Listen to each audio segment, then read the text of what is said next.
Petani sayur kubis di Dusun Pakewa, Desa Rampunan, Kecamatan Masale, Kabupaten Nrekang, Sulsel, viral saat panen. Video panen sayur kubis yang diunggah di akun Instagram milik Nrekang Dekat sudah ditonton 74.000 kali.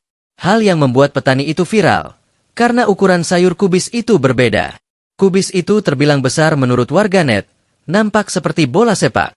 Berdasarkan penelusuran tribuntimur.com, petani tersebut bernama Muhammad Idris. Saat dikonfirmasi, Muhammad Idris ternyata seorang mahasiswa Universitas Muslim Indonesia, UMI, jurusan Ilmu Kelautan, Angkatan 2019.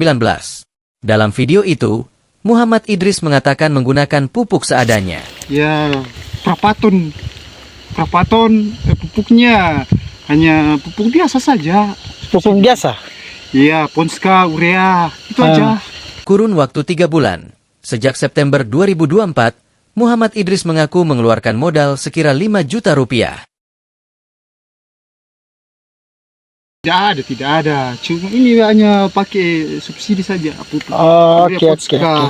Pupuk hitam. Itu aja. Oke. Terima kasih ya. Ya. Untuk harga per kilogramnya untuk sayur kubis, kata Muhammad Idris, berkisar Rp1.000. Di lahan itu, kata Muhammad Idris, dia memanen sayur kubis seberat 15 ton. Olehnya itu, dia berharap usai panen, harga sayur kubis dapat naik dari harga Rp1.000 menjadi Rp3.000.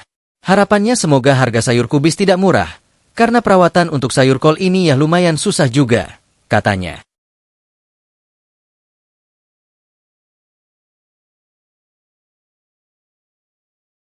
Download Tribun X sekarang, menghadirkan lokal menjadi Indonesia.